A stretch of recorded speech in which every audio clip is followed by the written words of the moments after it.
Bom, e depois da confusão por conta aí da quebra de sigilo de Lulinha, a CPMI do INSS ouviu o depoimento de Paulo Camizotti, filho e sócio de Maurício Camizotti, preso sob acusação de envolvimento em fraudes no INSS. Camizotti obteve habeas corpus concedido pelo ministro do Supremo Tribunal Federal, Flávio Dino, que garante o direito de permanecer em silêncio durante o depoimento. E assim o fez, gerando irritação nos integrantes da comissão que pediram que Paulo Camizotti passe da condição de testemunha para investigado.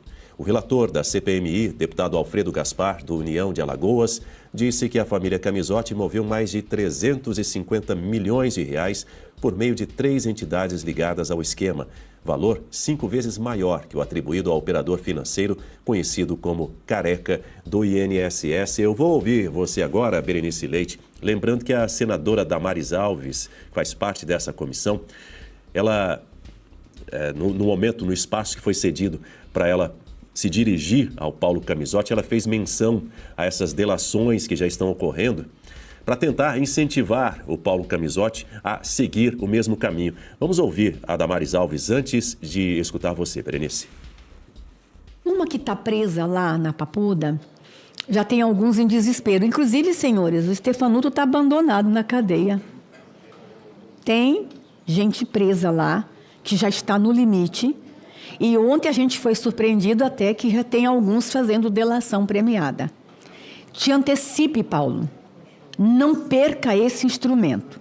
Porque se fizer delação de tudo que você sabe, na hora que você quiser fazer uma delação, não é mais fato novo, aí acabou a tua oportunidade. Diga, Berenice. Olha, a senadora Damares, ela usou de uma estratégia que até mesmo a polícia, né? Eles tentam convencer eles de confessar. E, na verdade, o que ela disse ali, né, é o que realmente está acontecendo. Até o careca do INSS, o Antônio Camilo Antunes, apontado como principal operador desse esquema financeiro que fraudava e roubava os aposentados, até ele já está cogitando a possibilidade, isso já se tornou público também, manchetes dão conta de que o careca do INSS também vai delatar, né? E isso já serve de exemplo, inclusive, para aqueles que ainda não estão presos preventivamente. Damares foi muito assertiva ao deixar isso bem claro para o filho do Maurício Camizotti, né, o Paulo Camizotti, que demonstra também que esse é só mais um caso dentro do esquema do roubo do INSS, que eles sempre puxam alguém da família, né? No caso do Maurício, puxou o filho, mas nós temos outros exemplos, o próprio Virgílio, que era auditor ali do INSS, puxou a esposa para abrir uma empresa fantasma. Tem os casos também envolvendo os sindicatos, o próprio sindicato que o Frei Chico, irmão do Lula, é vice-presidente, o presidente do Sindinap, a filha dele chegou a dar depoimento na CPMI do INSS, então veja que é uma fraude que envolve familiares, né? E eles tentam justificar isso. O último depoimento daquela senhora até que passou mal, começou a chorar, perguntaram a ela sobre o marido dela, né? Que tipo de consultoria que ele estava prestando num valor desses, porque ela abriu a empresa num dia e no dia seguinte já caiu 50 milhões na conta. Aí perguntam a ela, seu marido tem algum curso superior, né? Ele tem formação superior? Não, então que tipo de consultoria que ele estava dando cara desse jeito? Ela falou consultoria da vida, né? Então, assim, e a gente tem que engolir esse tipo de resposta mesmo, né? Enquanto isso, a base aliada do governo querendo fazer requerimento político, tem muita coisa ainda para ser investigada. O senhor Davi Alcolumbre tem que não só fazer valer o requerimento de ontem, que aprovou essas quebras de sigilo e convocações, como também prorrogar a CPMI do INSS. A gente tem que falar isso aqui dia sim e outro também, Daniel, porque o prazo está acabando. 80 requerimentos foram aprovados. Vocês acham que vai dar para ouvir toda essa gente até o dia 28 de março? É claro que não. A CPMI precisa ser prorrogada. Falo especificamente do INSS. E finalizo dizendo uma coisa. Em relação à CPI do crime organizado, ainda ontem eu escutei lá nos corredores do Congresso que os irmãos de Toffoli já estão com habeas corpus, né, para que eles não sejam obrigados a comparecer na CPI do crime organizado. Assim como o Vorcaro não era obrigado a comparecer na CPI, os irmãos de Toffoli também parece que já estão com esse benefício nas mãos, viu? Decisão do André Mendonça. Daniel. A gente já vai ouvir o Marcelo Rocha Monteiro e a Guta Pini, mas o senador Eduardo Girão, do Novo do Ceará, criticou também o silêncio de Camizotti diante das perguntas, segundo ele, não amparadas pela proteção judicial. Vamos ouvi-lo. Espero que a gente viu aqui da bancada do PT, na verdade, a tropa de choque do governo Lula que tomou de assalto essa comissão independente, mas eles depois mudaram os membros para quê? Para blindar o Lulinha, filho do ex-presidente, que teria recebido, segundo a Polícia Federal, R$300 mil por mês, mais 25 milhões. Eles não querem a quebra de sigilo. Hoje, para você ter uma ideia, não tinha nem o requerimento da convocação, que era o que a gente queria. Mas o presidente optou, a gente respeita. Isso faz parte do jogo democrático. Marcelo Rocha Monteiro, durante a sessão, o senador Eduardo Girão se dirigiu ao depoente, que silenciou durante toda a oitiva, e ele disse claramente, poxa, eu estou fazendo para você perguntas simples. Você é dono da empresa tal, está aqui o nome de todas as empresas, por que você não quer falar? Enfim, ele não estava respondendo a questões básicas, simples.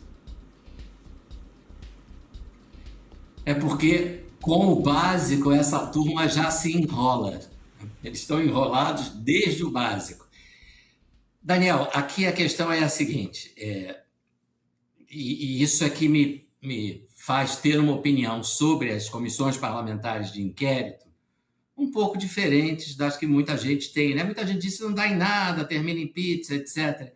Mas veja só, juridicamente não tem o que discutir, né? O investigado, ele não tem que responder às perguntas, né? Ele tem o direito de permanecer calado, ele sequer pode ser obrigado a comparecer se o único objetivo do comparecimento é responder perguntas, né? Um investigado, o réu, ele só é obrigado a responder, ou melhor, a comparecer a uma audiência, né?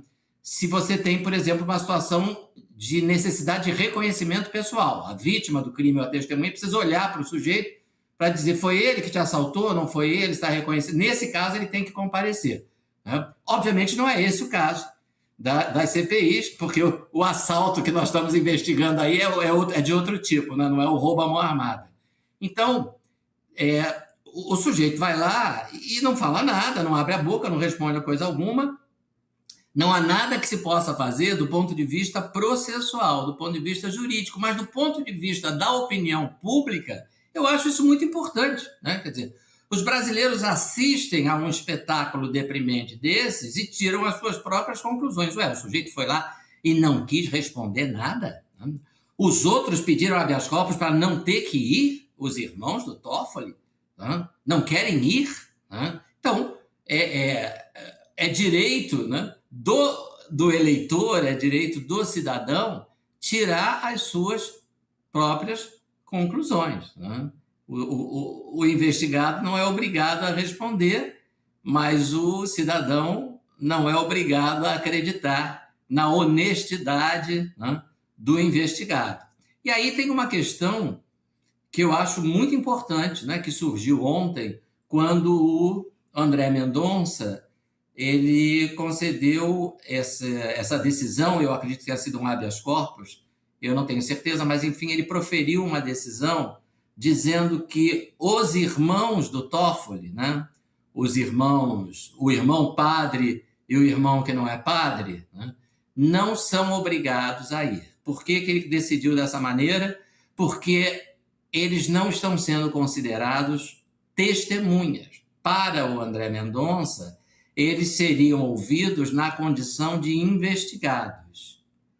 E na condição de investigados, repito, eles não são obrigados a responder e não são sequer obrigados a comparecer, já que a única finalidade do comparecimento seria responder perguntas. E aí a pergunta que eu faço é a seguinte: os irmãos do senhor Dias Toffoli, eu esqueci os prenomes, né? Eu sei que os três são José, mas um é José Eugênio, o outro é José não sei o quê, né? Mas, enfim, os dois irmãos, né?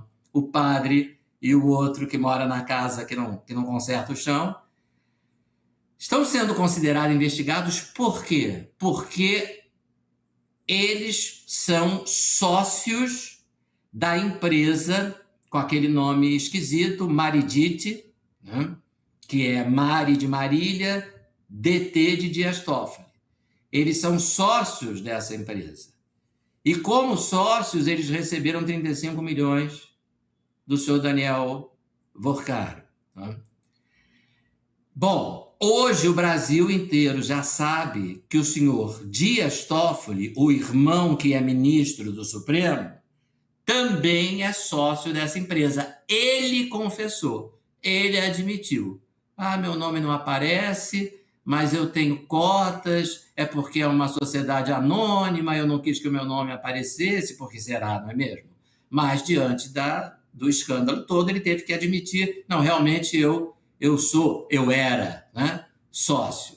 Se os dois irmãos dele estão sendo considerados investigados porque figuram como sócios da empresa, e é essa a razão, não é outra, é só isso. Tá? Figuram como sócios de uma empresa que recebeu 35 milhões do esquema do Banco Master.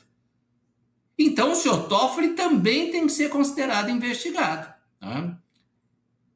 Se o senhor Toffoli tem que ser considerado investigado também, ele tem que sair desse processo do Master que está lá no Supremo. Né? Eu acho que a imprensa talvez ainda não tenha dado a atenção devida a esse fato. Os irmãos dele foram considerados investigados e por isso foram liberados de depor da CPMI, porque constam como sócios dessa empresa.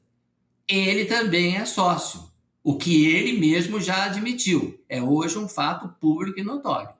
Portanto, é preciso que a partir de agora ele também seja considerado investigado e seja excluído, está impedido, né? Aí já não é mais nem suspeição, é impedimento. Está impedido de continuar atuando no Supremo nesse caso do Banco Master do Daniel Vorcaro.